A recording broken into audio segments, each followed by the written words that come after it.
قال الله تبارك وتعالى في كلامه المجيد: أعوذ بالله من الشيطان الرجيم. بسم الله الرحمن الرحيم.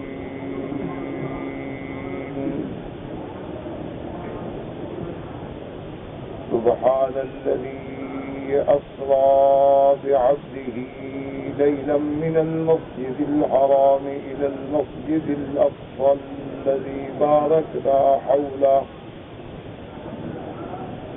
الذي باركنا حوله لنريه من آياتنا إنه هو السميع البصير. قال المؤلف المفسر رحمه الله تعالى: أدام النفع بعلومه وعلومكم في الدارين آمين، إلى أن قال.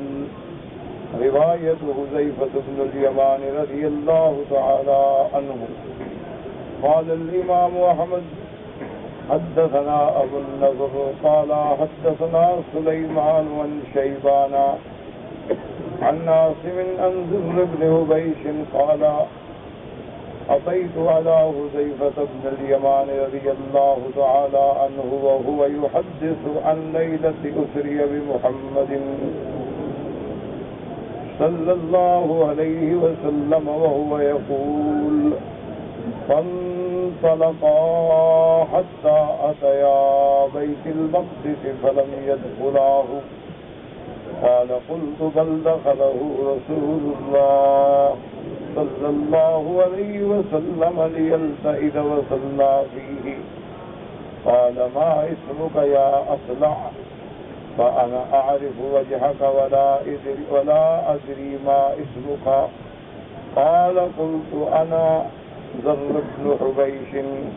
قال: فما علمك بأن رسول الله صلى الله عليه وسلم صلى فيه ليلتئذ؟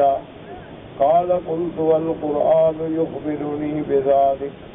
قال: فمن تكلم بالقرآن فلجعفر.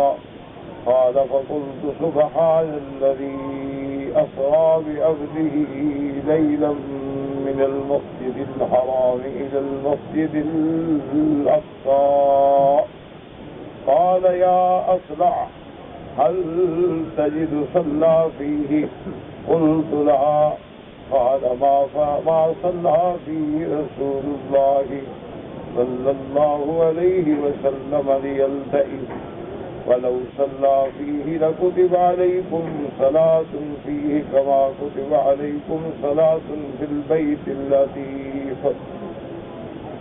والله ما زايد البراق حتى فتحت لهما أبواب السماء فرأيا الجنة والنار وبعد الآخرة أجمع، ثم أودهما على بديهما. قال: ثم ضحك حتى رأيت نواجذه. قال: وتحدثوني أنه ربطه لا يفر منه، فإذا سخر له عالم الغيب والشهادة. قلت: أبي عبد الله، الدابة والبراق؟ قال: دابة أبيض طويل هكذا خطوه مد البصر. اب مفسر رحمۃ اللہ علیہ، جیسا میں نے کل درس میں عرض کیا تھا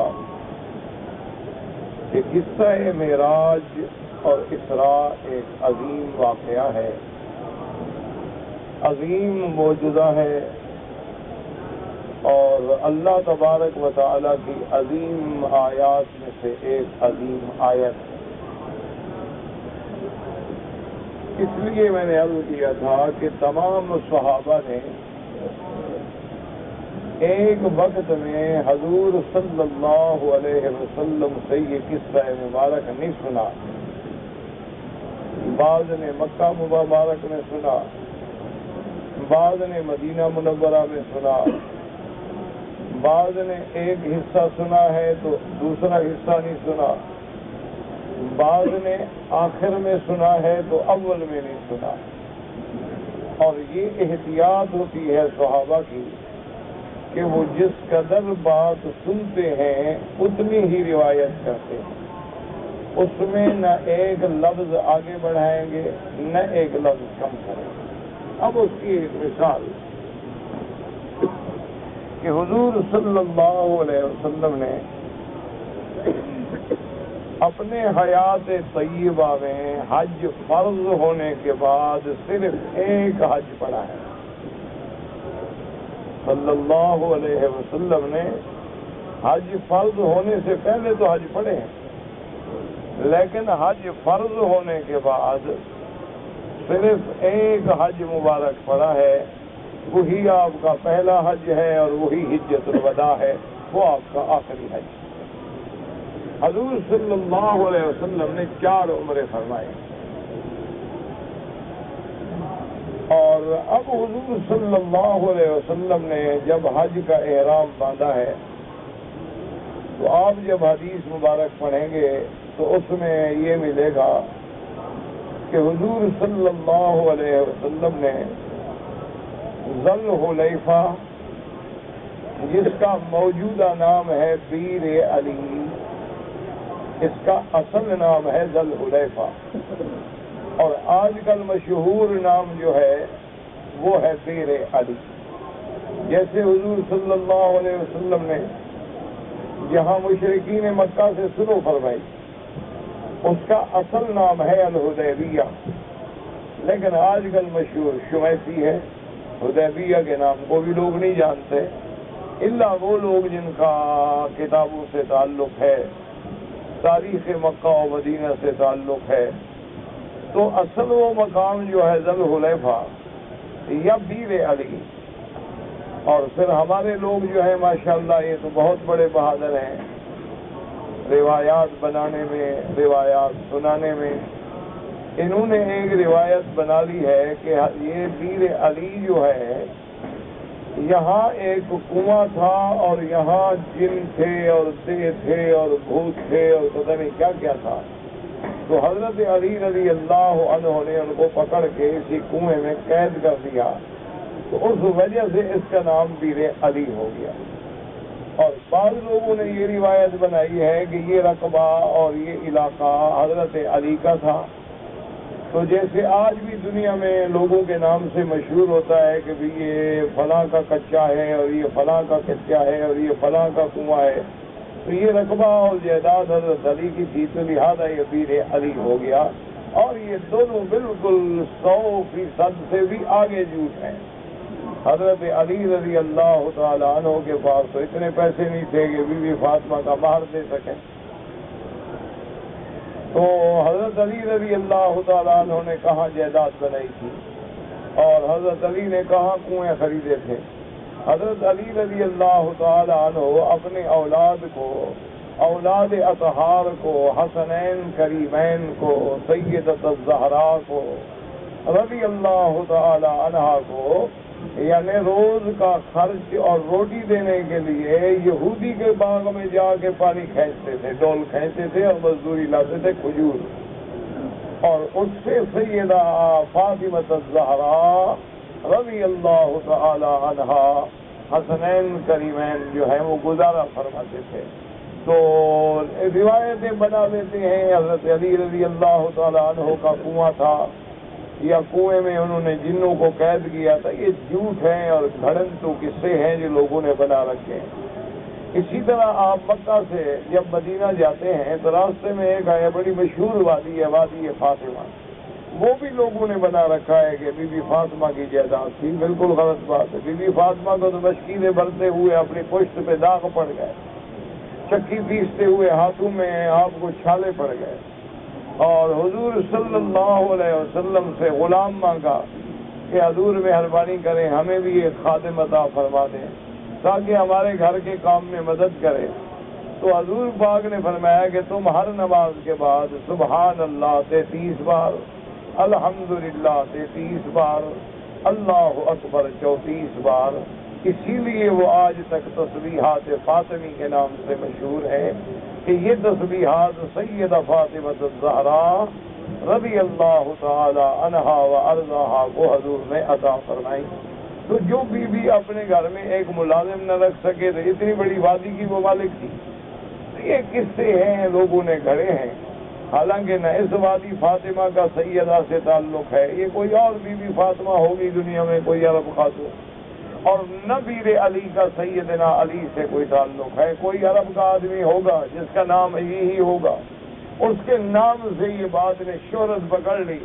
اور ہمارے آدمی تو اس تلاش میں ہوتے ہیں ماشاءاللہ، ان کو بزرگوں کا کوئی پرانا قصہ مل جائے، یا بزرگوں کی کوئی قبر شریف مل جائے، یا ان کو کوئی بزرگوں کا کپڑا وغیرہ مل جائے، بس سبحان اللہ پھر شرک شروع ہو گیا، اور سجدے اور منتیں اور نظر نیاز شروع ہو گئی. ایک عادت ہے، بن گئی ہے، اللہ معاف کرے. تو بہرحال تو حضور صلی اللہ علیہ وسلم نے ذل حلیفہ سے، اب صحابہ سے پوچھتے ہیں کہ حضور نے لبیک کہاں پڑھی، کہاں سے احرام باندھا؟ تو صحابہ کہتے ہیں کہ حضور نے مسجد میں جب فجر کی نماز پڑھائی تو نماز کے سلام پھیرنے کے بعد ہی فوراً لبیک بعمرۃ وحجۃ لبیک اللہم لبیک لبیک لا شریک لک لبیک، کہ آپ نے اس مسجد سے جو ذل حلیفہ پہ موجود تھی وہاں سے ابتدا کی. یہ روایت ہے اور صحیح حدیث. اب ایک دوسری روایت میں آتا ہے، وہ صحابی فرماتے ہیں کہ نہیں، جب حضور صلی اللہ علیہ وسلم اپنی اونٹنی مبارک پہ سوار ہونے لگے تو اس وقت حضور نے پڑھا لبیک اللہم لبیک لبیک لا شریک لک لبیک. تو لہذا لبیک پڑھنے کی ابتدا ہے حضور کے سوار ہوتے وقت. اب یہ دو روایتیں ہو گئی. اور ایک تیسری حدیث مبارک ہے، وہ صحابہ فرماتے ہیں کہ لما صعد علی البیداء، بیداء ایک پہاڑی ہے، ابھی بھی ہے. آپ جب ذل حلیفہ سے نکلے تو پہلے تو چڑھائی تھوڑی سی آ جاتی ہے، تو اب وہ پہاڑی کو کاٹ کے انہوں نے سڑک بنا دیا، لیکن وہ چڑھائی تو موجود ہے. تو جب حضور اس بیداء پہ آئے، اس چڑھائی پہ آئے، تو حضور نے فرمایا لبیک اللہم لبیک لبیک لا شریک لک لبیک ان الحمد والنعمت لک والملک لا شریک لک. تو اب یہ تین حدیثیں ہو گئی کہ حضور پاک نے لبیک مسجد میں پڑھا، حضور پاک نے لبیک اونٹنی پہ سوار ہوتے وقت پڑھا، حضور پاک نے لبیک بیداء پہ چڑھتے وقت پڑھا. تو اب جن کے دل میں کھوٹ تھا، جن کے دل میں کفر اور بغض بھرا ہوا تھا، انہوں نے کہا دیکھا حدیث کوئی صحیح ہوتی نہیں، ایک کچھ کہتے ہیں، کچھ کہتے ہیں، کچھ کہتے ہیں. انہوں نے حدیث کا ہی انکار کر دیا. انہوں نے کہا کہ جناب یہ تین حدیثیں کیسے ہو سکتی ہیں؟ تو لہذا مطلب یہ ہے کہ حدیث صحیح ہوتی نہیں، کیونکہ 250 سال کے بعد یہ حدیث لکھی گئی ہے.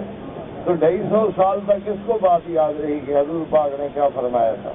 وہ پوری نسل جو تھی سرکار دو جہاں کے وقت میں، وہ صحابہ ہی فوت ہو گئے. 120 سال تک صحابہ، آخری صحابی فوت ہوئے. تو انہوں نے کہا جناب 120 سال میں تو آخری صحابی فوت ہو گئے، حدیث لکھی گئی 250 ہے، تو اس کے بھی 140 سال بعد. تو یہ کس کو بات یاد رہ گئی؟ جنہوں نے سنی تھی وہ تو سارے فوت ہو گئے، 140 سال پہلے فوت ہو گئے. تو حدیث کیسے محفوظ ہو گئی؟ انہوں نے بالکل حدیث کا ہی انکار کر دیا، نعوذ باللہ ثم نعوذ باللہ. اور پھر کتابیں لکھی کہ ایک قرآن ایک ہوتے ہیں، دو نہیں ہوتے، کہ ایک حدیث کو بھی قرآن مانو، قرآن کو بھی قرآن مانو. یہ دو قرآن نہیں، ایک ہوتا ہے. ہم نے کہا ایک اسلام جو اللہ نے دیا، یہ تھوڑا جو حضور نے دیا وہ بھی اسلام اور اللہ والا بھی اسلام، تو دو اسلام ہو گئے. تو لہٰذا ہم تو بھائی ایک اسلام کو مانتے ہیں، اور حدیث کے منکر ہو کے کافر ہو گئے، بدبخت شقی بن گئے ہمیشہ کے لیے. اللہ تبارک و تعالیٰ رحمت فرمائے. اب جن کے دل میں حضور کی محبت ہے، صحابہ کی محبت ہے، محدثین کی محبت ہے، ائمہ دین کی محبت ہے، علماء کی محبت ہے، انہوں نے کہا میرا بھائی مسئلہ ہی مشکل نہیں ہے، کیوں بلا وجہ ٹکرے مار رہے ہو؟ جب حضور نے نماز پڑھی مسجد میں، اس زمانے میں چھوٹی سی مسجد تھی، کتنے صحابی اندر تھے مسجد کے؟ تو اس دور میں تو بالکل چھوٹی سی ایک مسجد تھی. تو جتنے لوگ مسجد کے اندر موجود تھے انہوں نے سنا کہ حضور نے وہی پڑھا ہے لبیک اللہم لبیک. انہوں نے ٹھیک روایت کی. اب جب حضور مسجد سے باہر تشریف لے آئے، اٹھنی پہ بیٹھنے لگے، پھر بڑا لبیک اللہ لبیک، تو اور ہلکا پڑا تھا، انہوں نے سن لیا اور نے کہا حضور نے اٹھنی پہ چڑھتے ہوئے لبیک پڑھا۔ اور جب حضور بیدا پہ پہنچے، جبریل اترے، انہوں نے کہا کہ اللہ فرماتے ہیں کہ آپ بھی اور اپنی امت کو حکم دیں کہ زور زور سے لبیک پڑھیں، تو حضور نے پھر لبیک پڑھا۔ اب سارے صحابہ نے سن لیا، تو اس میں غلط بات کیا ہے؟ باتیں تو تینوں ٹھیک ہے۔ جن لوگوں نے مسجد میں سنا انہوں نے مسجد کی بات کی، جنہوں نے اونٹنی پہ سوار ہوتے سنا انہوں نے اونٹنی پہ سوار ہونے کی بات کی، جنہوں نے اس چڑھائی پہ آنے کے بعد سنا انہوں نے اس چڑھائی کے آنے کی بات کی، تو اس میں غلط کیا ہے؟ میں کہا بھی تینوں حدیثیں صحیح ہیں اور بات صحیح ہے، روایت کرنے والے صحیح ہیں، اگر تمہارا اپنا دماغ خراب ہے تو اس کا کیا علاج ہے کسی کے پاس؟ تو اس لیے ہمیشہ یاد رکھیں کہ معراج کا بھی اسی طرح دشمنوں نے انکار کیا ہے۔ انہوں نے کہا نہ کوئی معراج ہے نہ کوئی معجزہ ہے، بس زیادہ سے زیادہ حضور مسجد الحرام سے مسجد اقصی تشریف لے گئے تھے، اللہ کا قرآن اتنی کہتا ہے، بس کوئی معراج ہے ہی نہیں۔ کیوں نہیں معراج؟ میں کہا جناب یہ کوئی عقل کی بات ہے بھلا کہ انسان آسمانوں میں چلا جائے؟ انسان ہیں اور پھر راستے میں قرات ہیں، راستے میں کئی ایسے مقام ہیں جہاں جا کے آکسیجن ختم ہو جاتی ہے، بندہ زندہ ہی نہیں رہ سکتا بغیر آکسیجن کے، اور بعض مقامات پہ سردی جو ہے وہ قرۂ زمہریر ہوتی ہے، اتنی ہوتی ہے کہ 10 سے پھر 100 درجے نیچے، یعنی اگر ہاتھ باہر نکالو تو ایسے جم جائے، بندہ کھڑے کھڑے مر جائے، خون اس کی رگوں میں جم جائے، تو حضور کیسے اوپر تشریف لے گئے؟ انہوں نے کہا جناب یہ تو لوگوں نے مولویوں نے بنایا ہے، کوئی معراج وغیرہ ہے۔ وہ بالکل معراج کا ہی انکار کر گئے، انا للہ و انا الیہ راجعون۔ اور دلیل کیا بنائی؟ انہوں نے کہا دیکھو جناب، حضرت انس ابن مالک ابن صاحب سے جو روایت کرتے ہیں وہ الگ ہے، ابی ابن کعب سے جو روایت کرتے ہیں وہ الگ ہے، ابی ذر سے جو روایت کرتے ہیں وہ الگ ہے، حذیفہ بن الیمان سے جو روایت کرتے ہیں وہ الگ ہے، تو کیا کیسے مانے ہم؟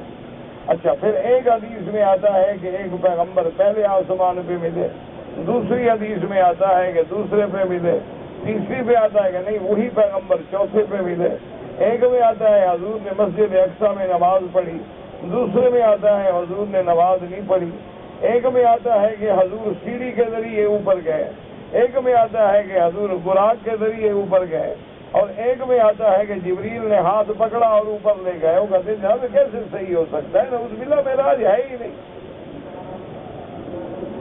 انہوں نے سرے سے معراج کا انکار کر دیا، تو یہ وہی جہالت ہے۔ اچھا اس کے مقابلے پہ ہمارے دوسری برادری تھی، محبین والے حضرات جو تھے، حلوے والے حضرات، عاشق جو ہیں ماشاءاللہ، اور انہوں نے مسئلے کا حل نکالا۔ انہوں نے کہا بابا کیا جھگڑے کر رہے ہو، معراج کیا کیا کر، اوپر بھی آپ تھا نیچے بھی آپ تھا، یہ تو بس ایک بہانہ تھا۔ انہوں نے کہا کہ جناب اوپر بھی آپ تھے اور نیچے بھی سائیں آپ تھے، جو مستوی تھا عرش پہ خدا ہو کر اتر پڑا ہے مدینے میں مصطفیٰ ہو کر۔ انہوں نے کہا عرش پہ تھا خدا تھا، مدینے میں تھا تو مصطفیٰ تھا، جھگڑے کیوں کرتے ہو؟ معراج کی بات تو تب کریں گے ہم حضور کو بشر مانے، حضور تو بشر ہے نہیں، حضور تو نور ہے اور خود خدا ہے۔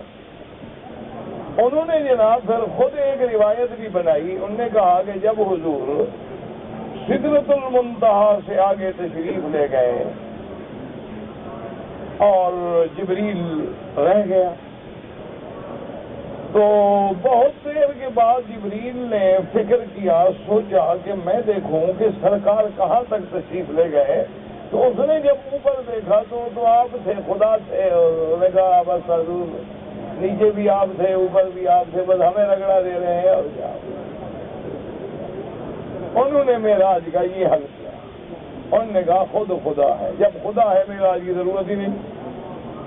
یعنی جنہوں نے معراج کا انکار کیا تھا انہوں نے کہا کہ انسان اوپر نہیں جا سکتا، انہوں نے کہا انسان ہے ہی نہیں، وہ تو خود خدا ہے۔ انہوں نے اس کا لیکن دونوں معراج کے منکر ہو گئے، معراج کے دونوں منکر ہو گئے، وہ عاشق بھی منکر ہو گئے، وہ گستاخ بھی منکر ہو گئے۔ انہوں نے خود خدا بنا دیا، انہوں نے ویسے ہی انکار کر دیا۔ تو معراج تو دونوں کے نزدیک غلط ہوا.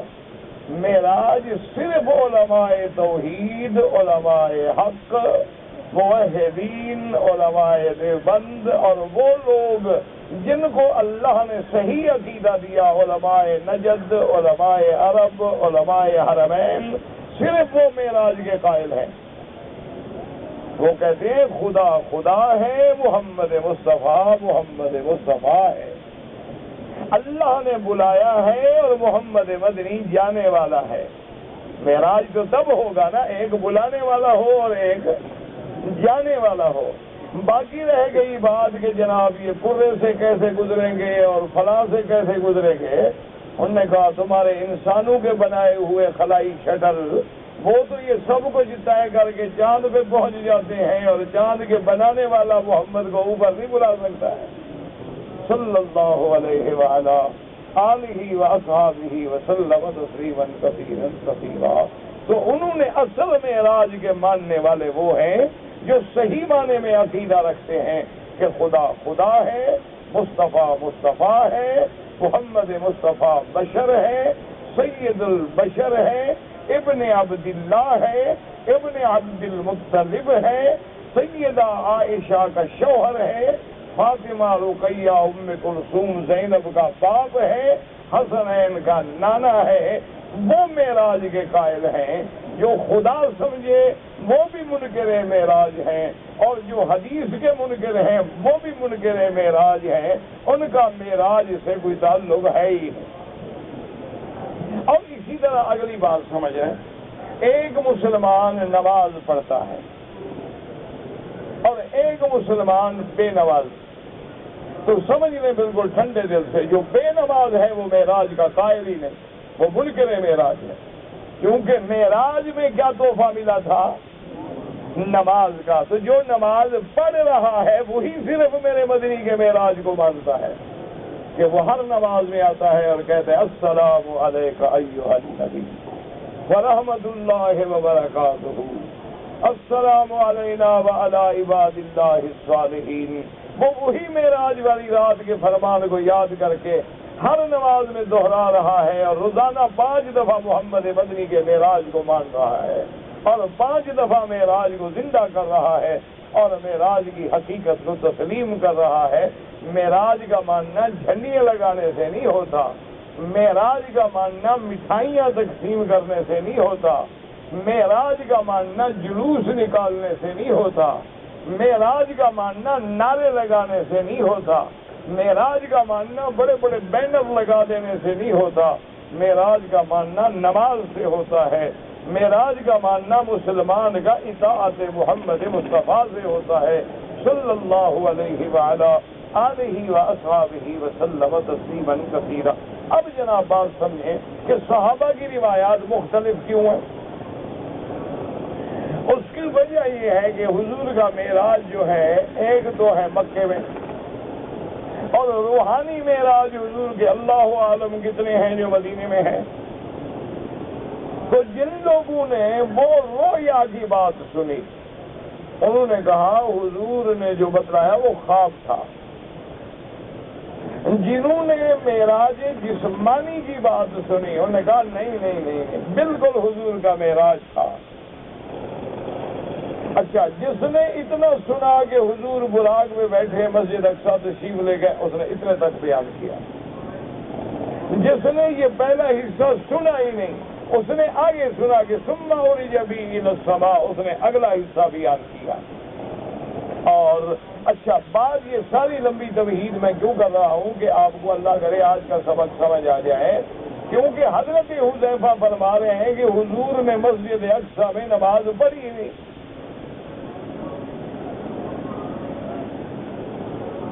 تو اب اختلاف ہو جاتا ہے کہ جناب کمال ہے. حضرت حذیفہ جیسا صحابی حذیفہ بن الیمان رضی اللہ تعالی عنہ صاحب سر رسول اللہ، یہ وہ صحابی ہے جو میرے محبوب کا رازدار ہے. اللہ کے نبی نے جو منافقین کے نام تھے صرف حضرت حذیفہ کو بتائے تھے اور فرمایا اور کسی کو نہیں بتانا. تو حضرت حذیفہ بن الیمان جو ہیں یہ تو رازدان نبوت ہے. اتنا بڑا بندہ کہتا ہے کہ حضور نے نماز نہیں پڑھی. وجہ کیا ہے؟ وجہ یہ ہے کہ جیسے بی بی عائشہ فرماتی ہے، جب بی بی عائشہ کو پوچھا گیا کہ حضور صلی اللہ علیہ وسلم نے قریب بدر پہ کھڑے ہو کے قریش کو خطاب کیا تو بی بی عائشہ فوراً جوش میں آ گئی، فرمایا جھوٹ بولتا ہے، وہ کہتا ہے، غصے میں آ گئی تھی، کیوں جھوٹ بولتا ہے؟ انہوں نے کہا قرآن کہتا ہے انک لا تسمع الموتیٰ، آپ اردو کو نہیں سنا سکتے، تو جب مردوں کو سنا نہیں سکتے، مردے سنتے نہیں، تو حضور نے مردوں کو خطاب کیوں کیا؟ تو بی بی عائشہ اس بات کی قائل ہی نہیں، وہ کہتی ہے مردے نہیں سنتے۔ وہ ایک بڑا لطیفہ ہے نا، حضرت شاہ جی رحمۃ اللہ علیہ، حضرت بخاری رحمۃ اللہ علیہ ایک جگہ جلسے میں تقریر کر رہے تھے، تو کچھ لوگ ہوتے ہیں نا جو چاہتے ہیں کہ جلسے میں گڑبڑ ہو جائے، شرارت ہو جائے، تو انہوں نے محض شرارت کرنے کے لیے ایک مسئلہ پوچھا کہ حضرت شاہ جی آپ پہلے یہ بتائیں کہ مردے سنتے ہیں کہ نہیں سنتے؟ منع یہ تھا کہ حضرت جو بھی بات کریں گے پارٹیاں تو حیدر پڑیں گی، جھگڑا ہو جائے گا، ایک گروپ ہے جو کہتا ہے سنتے ہیں اور ایک گروپ ہے جو کہتا ہے نہیں سنتے ہیں، تو شاہ جی کوئی ایک بات تو کریں گے نا، تو جو جواب دیں گے تو اختلاف ہو جائے گا، جھگڑا ہو جائے گا، مقصد ہمارا حل ہو جائے گا، جلسہ فیل ہو گیا۔ تو شاہ جی رحمۃ اللہ علیہ سے ایک بندے نے کھڑا ہو کے سوال کیا کہ حضور مردے سنتے ہیں؟ اس نے کہا میری تو زندہ بھی نہیں سنتے۔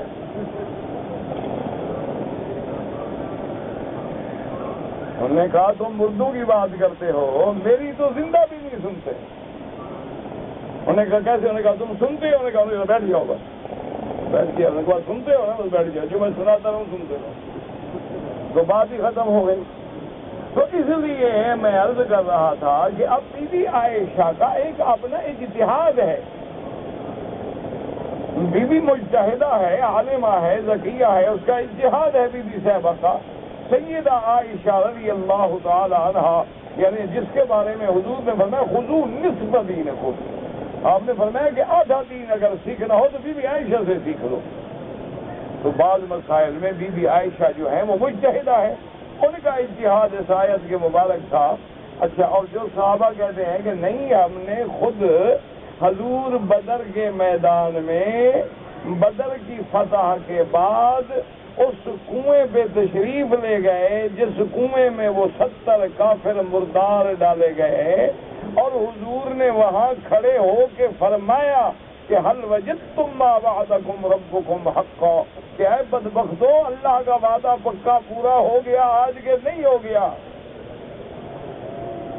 تو حضرت عمر جیسا بندہ بول پڑا، اس نے کہا یا رسول اللہ یہ تو 3 دن ہو گئے ان کو ہم نے کنویں میں ڈالا ہے، یہ تو گل گئے، سڑ گئے، بدبوئیں اٹھ رہی ہیں، ان کو آپ خطاب کریں یہ بھی سنتے ہیں؟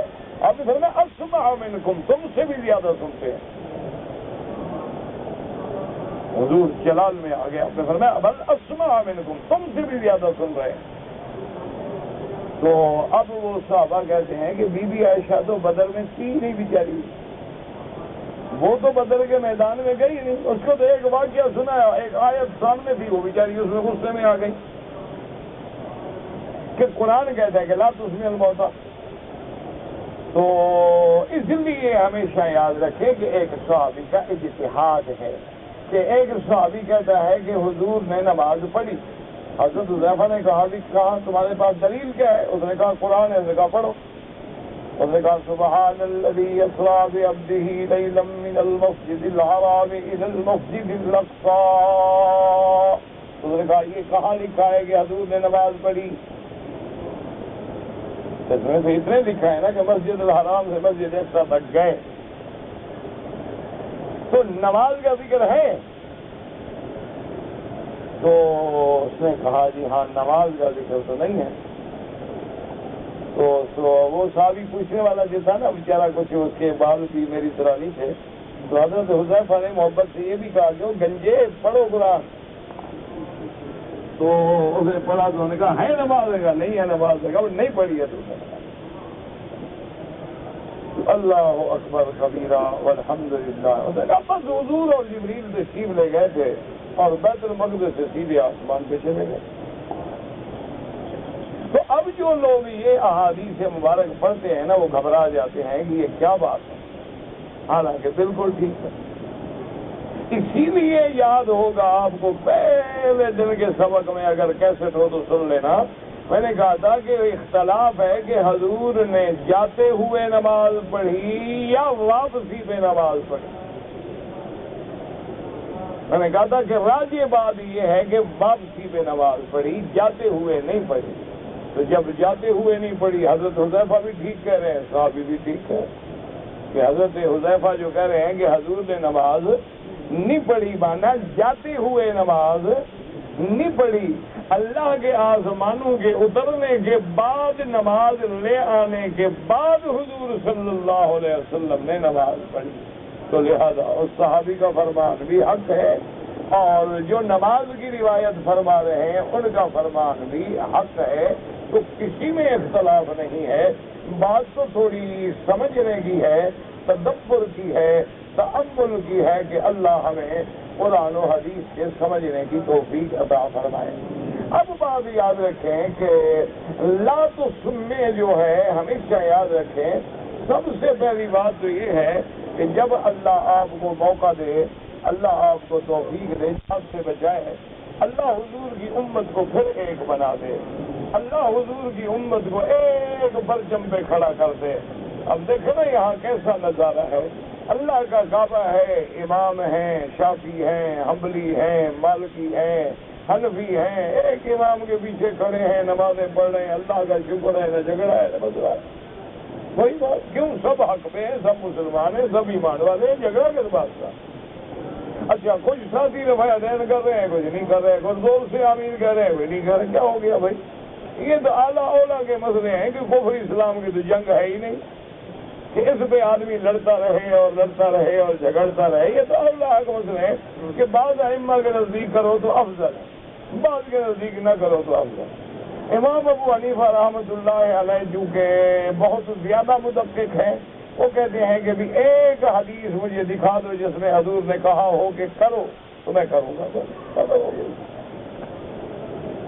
وہ کہتے ہیں ایک حدیث صرف سارے ذخیرہ احادیث میں کہ حدیث صحیح ہو اور قولی ہو. جب حضور نے ہمیں ہر بات کا حکم دیا کہ اذا کبر وکبروا، جب امام تکبیر کہے تم تکبیر کہو، جب رکوع کرے تم رکوع کرو، جب سجدہ کرے تم سجدہ کرو، جب سمع اللہ سمع اللہ لمن حمدہ تم ربنا لک الحمد کہو، رکوع میں جاؤ تو سبحان رب العظیم پڑھو، سجدے میں جاؤ سبحان رب الاعلیٰ پڑھو.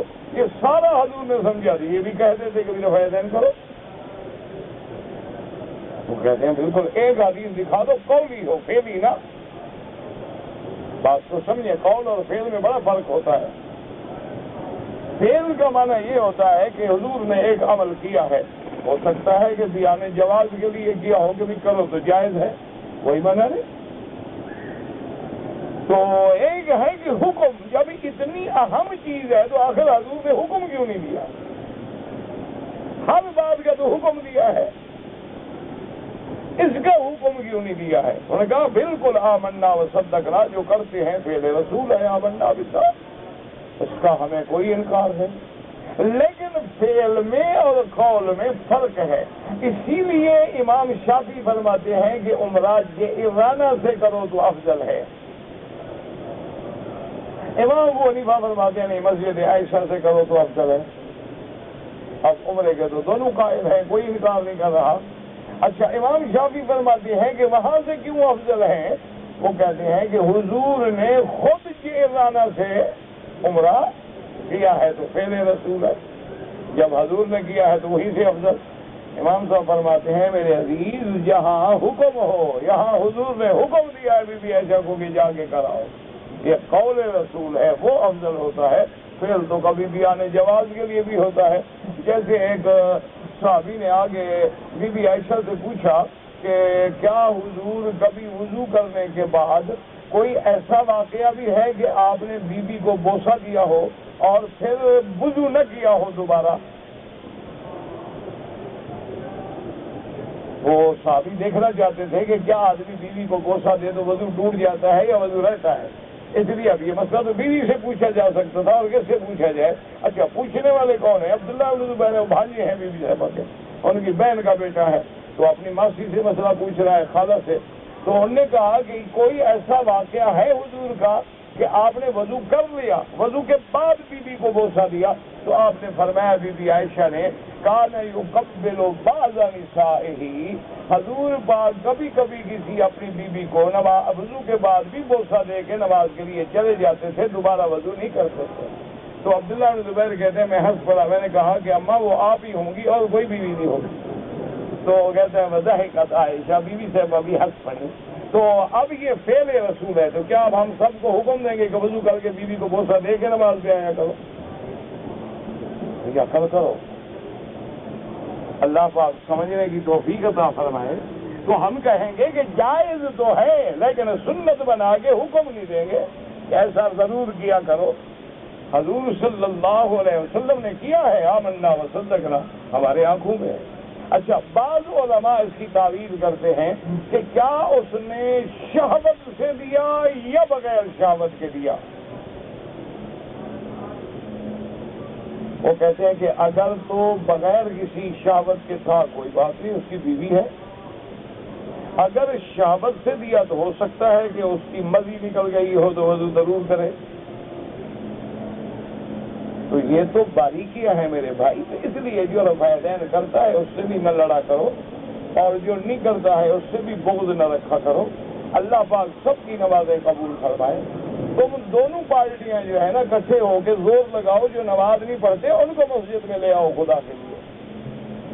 ان کو کہو نماز میں زور لگاؤ کہ وہ جو پڑھتے نہیں ان کو پکڑ کے لے آؤ اندر. یہ نہیں کہ جو پڑھ رہے ہیں ان کو کہو تم یہ کرتے ہو تم یہ کرتے ہو، نکال دو مسجدوں سے. اللہ پاک سب کی مسجدیں اور نمازیں آباد رکھے اور قبول فرمائے. تو الحمدللہ ثم الحمدللہ ثم الحمدللہ. ہمیں کسی امام کے قول سے بغض نہیں، نہ عداوت ہے. اور ہم تو رات دن یہی دعا کرتے ہیں کہ اللہ تمام امت محمد مصطفیٰ کو پھر ایک لائن پہ لے آئیں، ایک پٹڑی پہ لے آئیں. اچھا اب جناب بات کو سمجھیں، اللہ پاک توفیق عطا فرمائے. سارے قرآن کو ٹھنڈے دل سے یہ دماغ میں نہ رکھنا کہ مولوی مکی کیا کہتا ہے اور مولوی مدنی کیا کہتا ہے اور مولوی عربی کیا کہتا ہے اور مولوی اجمی کیا کہتا ہے. نہ اس کو نہ رکھنا دماغ. بالکل خالی دماغ ہو کر سارے قرآن میں سارے کو ترجمے سے دیکھتے آؤ دیکھتے آؤ دیکھتے آؤ کہ جہاں قرآن میں مردہ زندہ مردہ زندہ مردہ زندہ کی آیتیں ہیں وہ ہیں ہی ساری کافر اور مسلمان کے لیے، وہ مردے زندے کے لیے ہیں ہی نہیں. ٹھنڈے دل سے گھر میں جا کے غور کر دینا کہ اللہ فرماتے ہیں کہ مسلمان زندہ ہے اور کافر گویا مردہ ہے.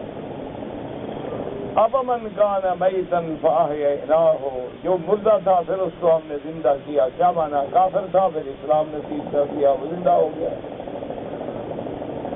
تو یہ ساری آیات مبارک کا تعلق جو ہے نا قرآن میں اس سے ہے.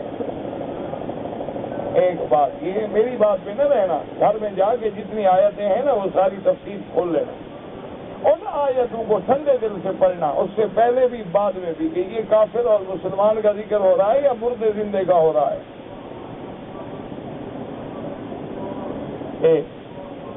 دوسری بات کا یہ خیال رکھنا کہ جب ان آیات پہ آپ غور کر رہے ہوں اور تدبر کر رہے ہوں تو پھر یہ بھی خیال رکھنا کہ ایک لفظ ہوتا ہے سماع، ایک لفظ ہوتا ہے اسماع. تو دونوں میں فرق ہے یاد رکھیں. ایک ہے صرف سننا، ایک ہے سن کے قبول کرنا. دونوں میں بات کا فرق سمجھا کرو. جیسے آپ کو کہیں نا یار آپ کا بچہ بڑا تنگ کرتا ہے، آپ اس کو نہیں سمجھاتے ہو کہ یار میری سنتا ہی نہیں. تو کیا مانا؟ یعنی آپ کی بات نہیں سنتا، بہرا ہے. آپ فوراً کہیں گے آپ محاورہ ہے، آپ کہیں گے ابھی آپ کا بچہ بڑا تنگ کر رہا ہے، اس کو ہدایت کرو، نصیحت کرو، وہ غلط کام کرتا ہے، بڑے اس کے غلط دوست ہیں، رات کو باہر بڑی شرارتیں کرو گے، بھائی میں کہہ کے تھک گیا، میری سنتا ہی نہیں۔ سنتا نہیں کا کیا مانا ہے؟ یعنی مانتا نہیں، کہ سنتا تو ہے لیکن میری بات مانتا نہیں۔ اسی لیے قرآن کہتا ہے لہم قلوب، میرا محبوب کافروں کے دل تو ہیں لیکن سمجھتے نہیں، ان کے کان تو ہیں لیکن سنتے نہیں، سنتے تو ٹھیک ٹھاک تھے۔ تو کیا مانا؟ جب مانتے نہیں تو گویا سنتے ہی نہیں۔ ان کی آنکھیں ہیں دیکھتے نہیں، اتنی بڑی بڑی آنکھیں نہیں کافروں کی۔ کیا مانا؟ کہ صراط مستقیم میں نہیں چلتے تو گویا دیکھتے نہیں۔ تو اس لیے قرآن یہ کہہ رہا ہے کہ میرا محبوب ان مردوں کو اب آپ سنوا کے کوئی عمل تھوڑا کروا سکتے ہیں، مر گئے، بات ختم ہو گئی۔ عمل دنیا میں تھا، اب آخرت میں کوئی عمل نہیں ہوگا کہ اب آپ کی بات سن کے نماز پڑھنی شروع کر دیں گے، یا آپ کی بات سن کے اب کلمہ شریف پڑھ لیں گے۔ اب ان کے سننے کا کوئی فائدہ نہیں، اس لیے کہ وہ اس پہ عمل نہیں کر سکتے ہیں، موت سے عمل منقطع ہو جاتا ہے۔ تو اس لیے بلا وجہ جھگڑوں میں نہ پڑا کریں۔ تو حضرت حذیفہ بن الیمان صاحب سر رسول اللہ صلی اللہ علیہ وسلم وهو يحدث عن لیلۃ، آپ کیا بیان فرما رہے تھے، اسری ابی محمد صلی اللہ علیہ وسلم، جب حضور کا اسراء ہے، انہوں نے فرمایا فانطلقا، دونوں حضرت جبریل اور آپ آئے، حتی اتیا بیت المقدس، آپ بیت المقدس میں پہنچے، فلم یدخلاه، آپ بیت المقدس میں داخل نہیں ہوئے۔ قال قلت، صحابی کہتا ہے میں نے کہا نہیں، بل دخلہ رسول اللہ صلی اللہ علیہ وسلم لیلتئدا، حضور داخل ہوئے مسجد الاقصی میں تاکہ برکت پکڑے، وصلی فیہ، اور حضور پاک نے نماز بھی پڑھی۔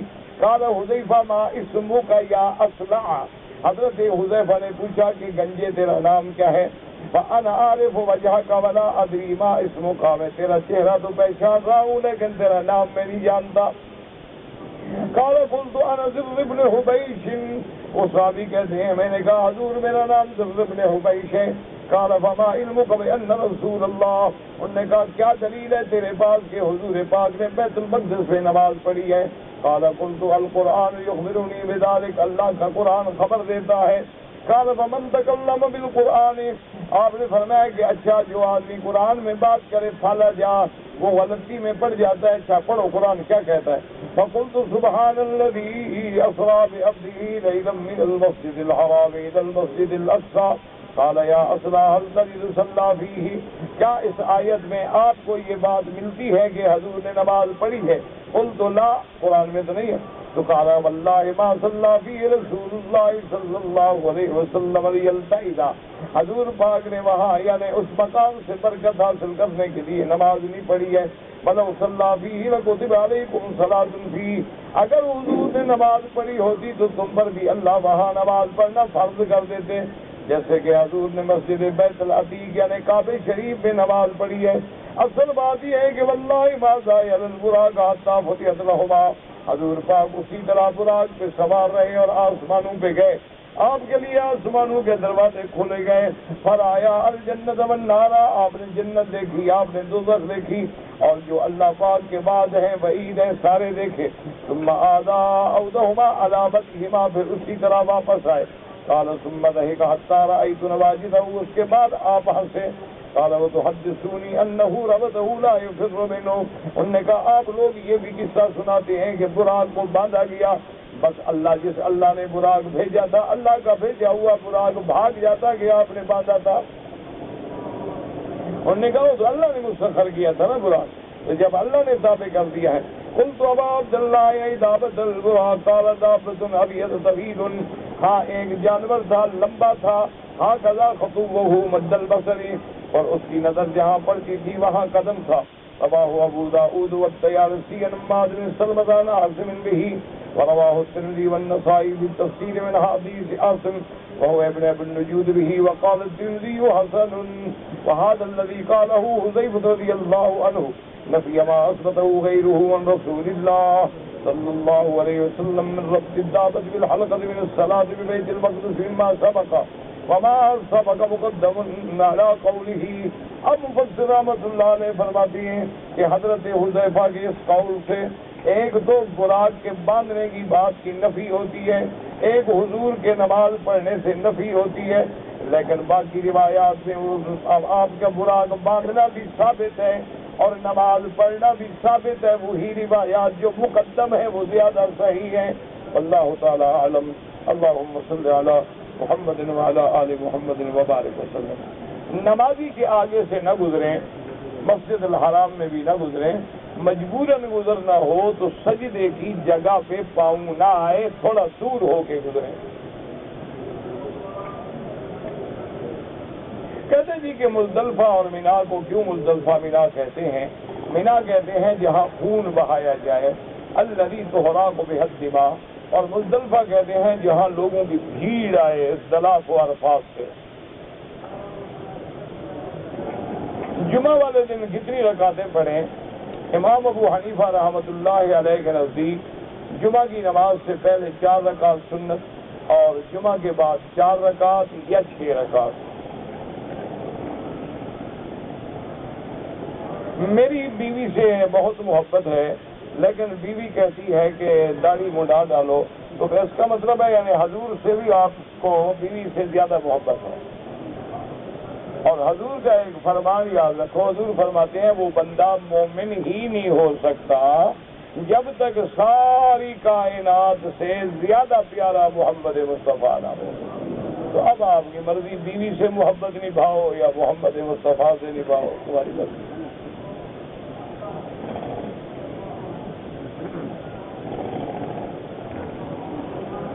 کہتے جی جبل ہند کا نام ہند کیوں رکھا گیا تھا؟ کیونکہ ہند ایک ملک کا نام ہے, حضور کے وقت سے بھی پہلے یہ ہند ہے, اسی لیے العود الہندی, السیف الہندی, المحند, یہ ساری چیزیں تو اس وجہ سے کوئی نسبت ہوگی, یہاں آگے حاجی رہتے ہوں گے.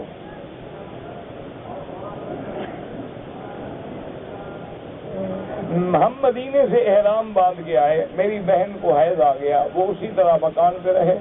جس دن اس کے عادت کے دن گزر جائیں غسل کرے اور اپنا عمرہ پورا کرے. اگر عورت اکیلے طواف صفا کرے بالکل کر سکتی ہے. اگر عورت نفلی طواف کرے تو چہرہ ڈھکا ہوا ہو, آج کل ڈھکا ہوا ہو چونکہ لوگوں کا رش ہے اور لوگ کبھی بھی خالی نہیں ہوتے.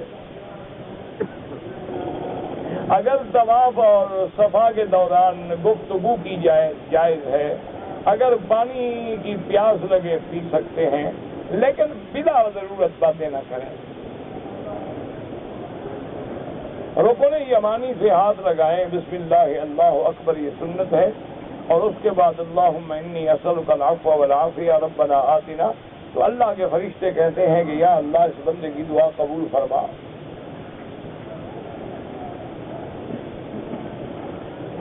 کی حالت میں طواف کرتے ہوئے جب 7ویں چکر میں کالی پٹی پہ پہنچا تو 2-4 قدم آگے گیا, پھر خیال آیا کہ نیت کے الفاظ مکمل نہیں کیے تھے. اللہ کے بندے نیت کے کیا الفاظ ہوتے ہیں؟ طواف کیوں کر رہے تھے آپ؟ نیت ہی تو کر رہے تھے, الفاظ کہنے کی کوئی ضرورت نہیں ہوتی. ابھی آپ جائیں طواف کرنے, نیت ہے تو جا رہے ہیں, بس بسم اللہ اللہ اکبر ختم. یہ تو ایک رواج بن گیا ہے نا.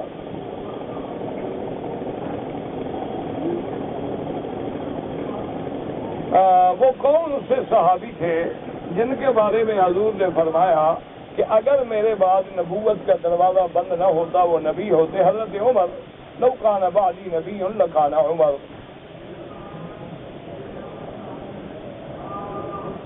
قضا نمازیں کیسے پڑھیں؟ جیسے ادا پڑھتے ہو اسی طرح پڑھیں. اگر ہمارے رشتہ دار فوت ہو گئے ان کے لیے عمرہ کریں, بالکل انشاءاللہ کریں. عمرہ کر کے دعا کریں اللہ ان کو ثواب دے. بیت اللہ میں بھی اوقات مکروہ امام ابو حنیفہ کے نزدیک ہیں, باقی ائمہ کے نزدیک حرم میں نہیں ہیں. اگر ہم نے دم دینا ہے, ٹائم نہیں ہے, تو کسی عزیز کو رقم دے دیں, اس کو وکیل بنا دیں, وہ جا کے آپ کی طرف سے بکری دم کر دے.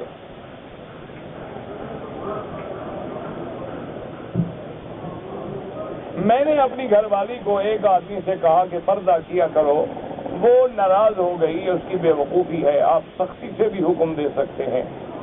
اللہ نے قرآن میں حکم دیا ہے کہ آدمی حق بات کے لیے بیوی کو مار بھی سکتا ہے. وَاضْرِبُوهُنَّ وَاهْجُرُوهُنَّ فِي الْمَضَاجِعِ. ایک آدمی نے غصے میں بیوی کو طلاق دی تو محبت میں کبھی کسی نے طلاق دی ہے؟ جب بھی دے گا غصے میں ہی دے گا. بغیر غصے کے آج تک کسی نے طلاق دی ہے؟ بالکل ہو جاتی ہے جناب، غصہ ہو یا کچھ ہو. قبرستان میں صدقہ کرنا جائز ہے، یہ جو رواج بن گیا ہے بالکل ناجائز ہے، بدعت ہے. آپ نے خیرات کرنی ہے، ثواب اللہ نے دینا ہے. یہ تو نہیں قبرستان میں کرو گے تو جلدی پارسل پہنچ جائے گا. یہ تو ایسے لوگوں نے رواج بنا رکھے ہیں. بس وضو میں بسم اللہ نہ کہیں، وضو تو ہو جائے گا، لیکن ضروری ہے کہ اچھے کام کو بسم اللہ سے شروع کیا جائے.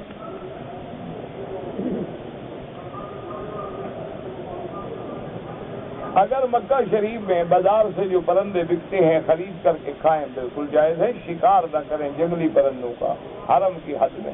اگر کوئی باہر سے لے آتا ہے یا پالتو ہیں جیسے مرغیاں ہیں اور ہیں بٹیر ہیں، سب جائز ہے.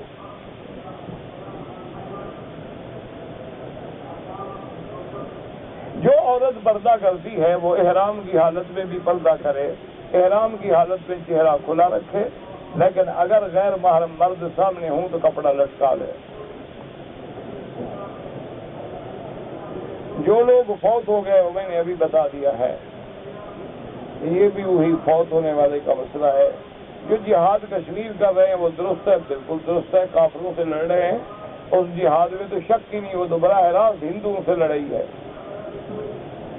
کسی اور جگہ تو کوئی بہانہ کوئی تعویل ہو سکتی ہے، کشمیر میں تو کوئی تعویل ہی نہیں ہو، تو سیدھی کافروں سے لڑائی ہے.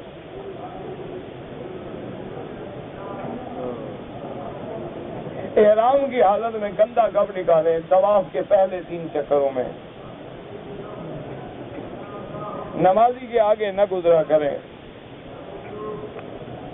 میں نے عمرہ کیا لیکن سر نہیں مڈایا، دم پڑ گئی.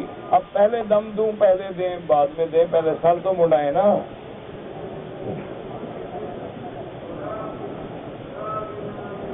اختلاف ہوا، میری بیوی نے مجھ سے طلاق مانگی، میں نے 3 دفعہ طلاق لکھ کے بھیج دی. بس کام پکا کر دیا، مسئلے پوچھنے کی کیا ضرورت ہے؟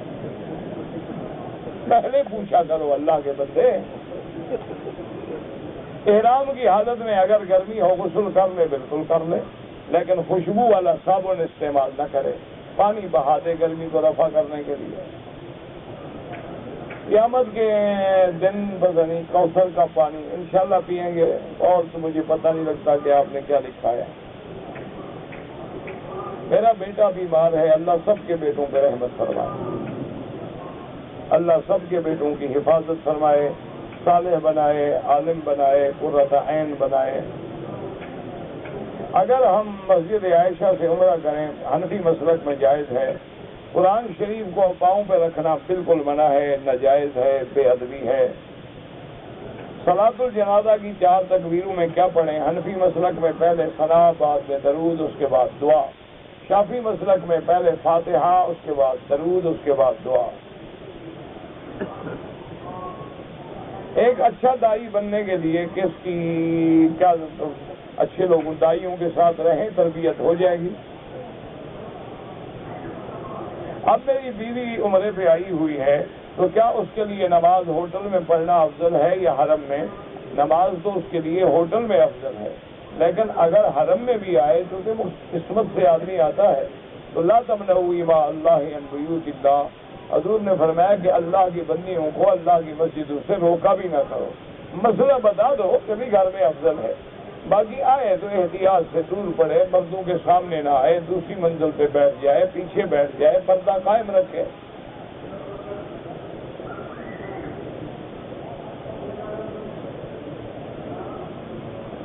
میں حنفی مسلک پہ چلتا ہوں تو مجھے فاتحہ پڑھنی ہے نماز میں؟ نہیں، حنفی مسلک میں امام کا پڑھنا کافی ہے. ہر طواف کے لیے 7 چکر ضروری ہے، نفلی ہو یا عمرے کا ہو یا حج کا ہو. نفلی طواف ہو یا کوئی طواف، نیت ہر طواف کی ہوتی ہے. انما الاعمال بالنیات، لیکن نیت کا معنی ہے کہ دل میں ارادہ کیا اور چل پڑے. حرم میں غیر مسلموں کا داخلہ منع ہے، ہاں بالکل منع ہے، لیکن بعض شیعہ حضرات آتے ہیں تو آپ کے پاس کیا دلیل ہے کہ وہ غیر مسلم ہیں؟ اللہ کے بندے ایسے تو نہیں نا ہر آدمی کو، ایک آدمی کلمہ پڑھتا ہے خواہ آپ کہہ دیں. یہ تو دیکھنا پڑے گا کہ کون قرآن کا منکر ہے، کون نہیں ہے، کون بی بی عائشہ پہ تبرہ کرتا ہے، کون نہیں کرتا. اس تفصیل میں پھر کون جائے گا؟ وحدت الوجود وغیرہ کے معنی جو ہے نا، کسی پیر سے جا کے پوچھیں، مجھے کیا پتا. بعض لوگ داڑھی کو دانت سے کاٹتے ہیں، بالکل ناجائز ہے، منع ہے.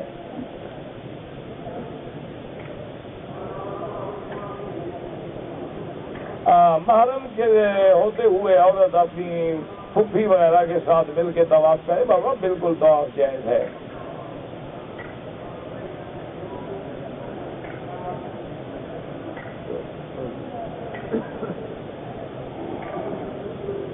ایک عورت صفا کے بعد اپنی پھپھی خالہ زاد بھائی کے مبارکباد دینے کے لیے رسم، بہرحال یہ ہے کہ کہہ سکتے ہیں اللہ مبارک کرے، کوئی بات نہیں.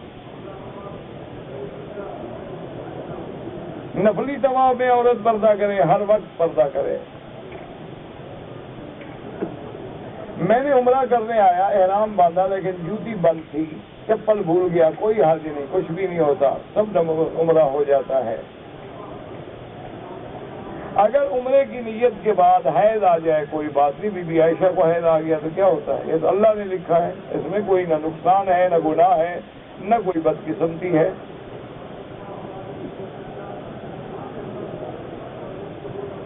آپ نے اگر ناپاکی کی حالت میں عمرے کی نیت کر لی، مکہ پہنچنے کے بعد ایک دن گزرا، پاک ہو گئی، لیکن دیکھنا یہ پڑے گا کہ آپ کی عادت کتنے دن تھی. اگر عادت 3 دن تھی تو 3 دن پورے کرنے تھے، 7 دن تھی تو 7 دن پورے کرنے تھے. اگر وہ دن پورے نہیں کیے اور عمرہ کر لیا تو دم پڑ گئی کہ گویا آپ نے ناپاکی میں عمرہ کیا ہے.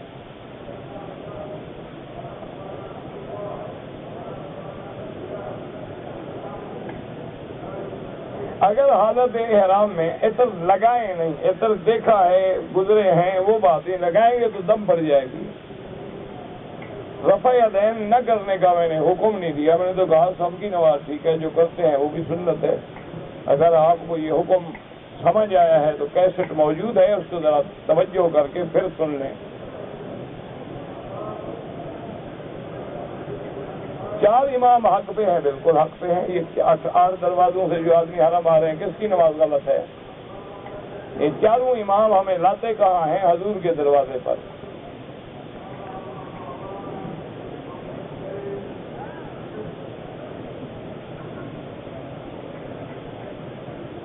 ایک آدمی 4 رکعت نماز پڑھ رہا ہے، پہلی رکعتوں میں سورت فاتحہ کے بعد سورت پڑھی، آخری میں صرف فاتحہ پڑھے گا، سورت نہیں پڑھے گا، کسی کے نزدیک بھی نہیں ہے. اگر اکیلا آدمی ہے، 4 رکعت سنت ہے، تو پھر ہر رکعت میں فاتحہ بھی ہے، سورت بھی ہے. اس میں تو کوئی جھگڑا ہے نہیں کسی ملک کا. کوئی عورت تعلیم حاصل کرنے کے لیے اکیلا ملک سے باہر جا سکتی ہے؟ نہیں جا سکتی. بغیر محرم کے اس کو سفر ہی حرام ہے، تو کیسے سفر کرے گی؟ ربنا تقبل منا انک انت السمیع العلیم وتب علینا انک انت التواب الرحیم. یا الہ العالمین، ہمیں قرآن و سنت پہ عمل کرنے کی توفیق عطا فرما. عالم اسلام کی عزت کا فیصلہ فرما، کفر کی ذلت کا فیصلہ فرما. یا اللہ بیماروں کو شفا عطا فرما، بے حیاؤں کو حیا عطا فرما، بے دینوں کو دین عطا فرما، بے اولادوں کو اولاد عطا فرما، قرض داروں کے قرض عطا فرما، جن کا رزق تنگ ہے ان کے رزق میں برکتیں عطا فرما. یا الہ العالمین، یا ارحم الراحمین، جن لوگوں کی اولاد نہیں ان کو اولاد عطا فرما، جن کی اولادیں ہیں ان کو صالح بنا. ہر مسلمان کی اولاد، جان، مال، آبرو، عزت کی حفاظت فرما. یا اللہ مجاہدین اسلام کی لطف فرما. یا اللہ اس بلد الامین کو قیامت تک ہر فتنے سے محفوظ فرما.